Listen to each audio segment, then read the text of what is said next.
somewhere in the United States an unidentified bomber is flying. It is headed toward your state. Is it a friendly plane, one of our own Air Force bombers, or is it an enemy plane, bent on a mission of destruction and death?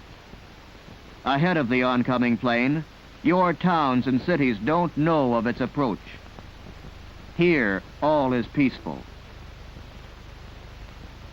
Aircraft beacon lights swing around to guide planes through the skies. But those beacon lights could guide an enemy plane, too. They could guide it to an oil refinery, a vital communication center, an important transportation link, or this aircraft industry. Is this bomber friend or foe? Pilots are running to find the answer. Their job is to find and identify the mystery bomber. Yes, this time it is a United States Air Force bomber, a B-29 Super Fortress, sent up by the Special Weapons Command to test the air defenses of the United States. This time it was only a test mission. But what if it had been a real enemy bomber, trying to strike us at home with a Pearl Harbor-like attack? How did the jet pilots know this plane was coming? How would they know if any enemy plane were coming? How would they know where to find it and stop it?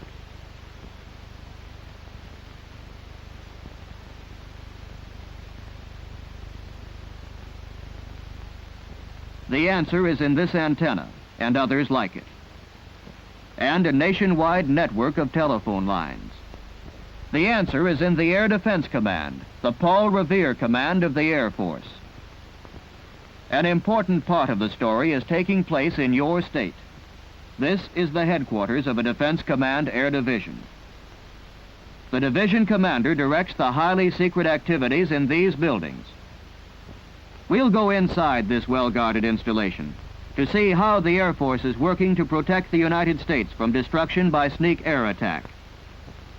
We'll go past the restricted signs and the guards at the doors to see what goes on inside the radar detection unit. Here in this darkened room is just one of the many radar warning stations of a network that blankets the entire nation. At each station, airmen continuously watch a radar screen like this.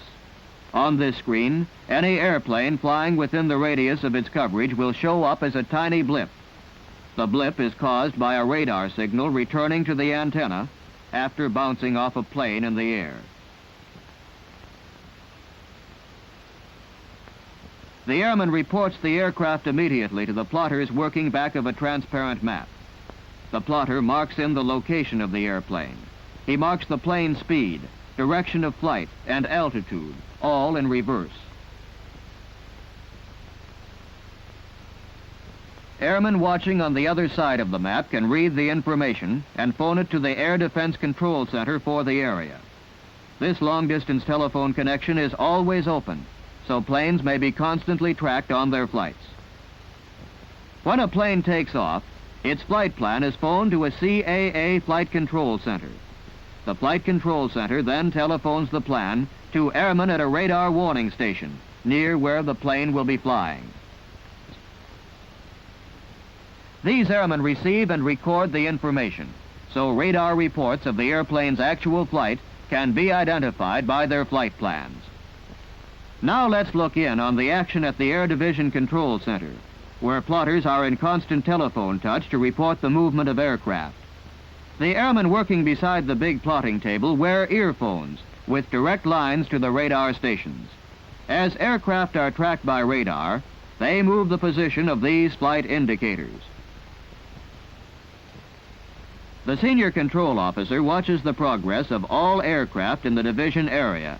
If an unidentified plane is reported, he makes the decision to send out fighter planes to identify it. Here is what actually would happen if a bomber crossed the border of your state. It is spotted first as a tiny blip on the radar screen and reported for recording on the transparent map as a bogey, an unidentified plane.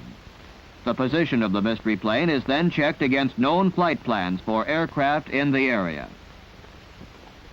If it can't be matched, the information is telephoned to the Air Division Control Center, and the unidentified plane starts its bogey track on the plotting table.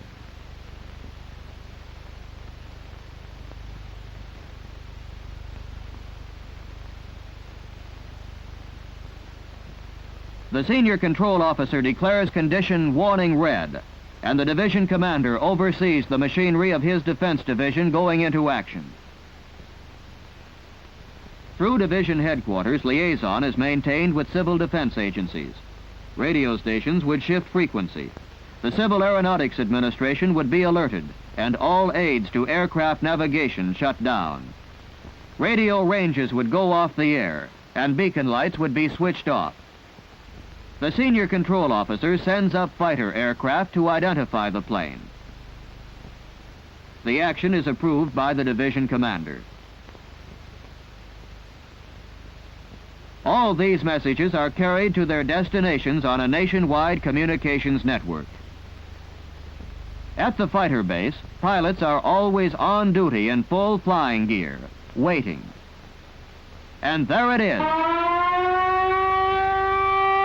With urgent speed, the jet fighters rush to get in the air. Every second counts. They must be able to intercept the mystery plane before it can reach a target and drop its bombs. They have no worry about finding the plane, because the radar watchers on the ground will guide them to it by radio and radar.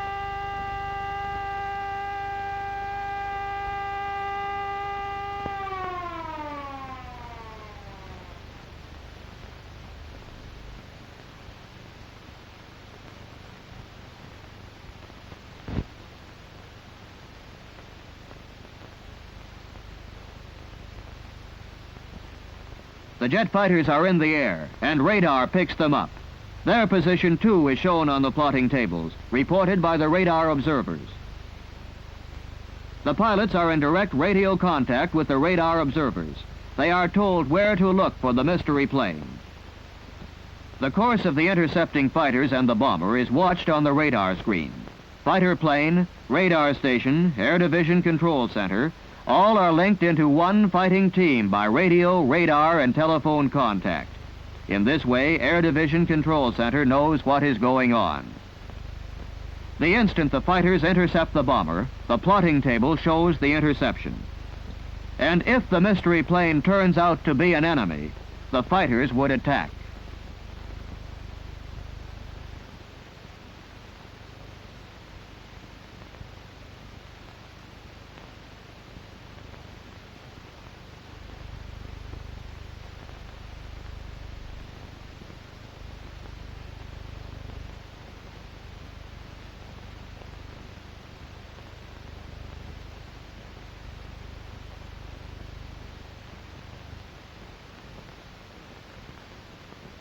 War seems a long way off. We pray fervently that it never gets any closer. But you might like to know that there is an umbrella of protection spread over your family. The Air Defense Command isn't something being planned. It is operating now, 24 hours a day. For our security, it must be. Modern warfare is speeded up to 10 miles a minute. In this jet age, there is no time to light the lantern in the Old North Church, one if by land, two if by sea. Today, the modern Paul Revere looks for danger with radar. A network of communications carries the messages to alert the jet pilots, the modern Minutemen, young Americans with jet-propelled mounts, and their eyes on the sky. And they are guided by the ground team of the Air Defense Command. Right this minute, these men are just a few miles from where you are sitting, seriously engaged in a giant game of chess with aircraft as pawns. But they are not playing, because we can't afford to lose.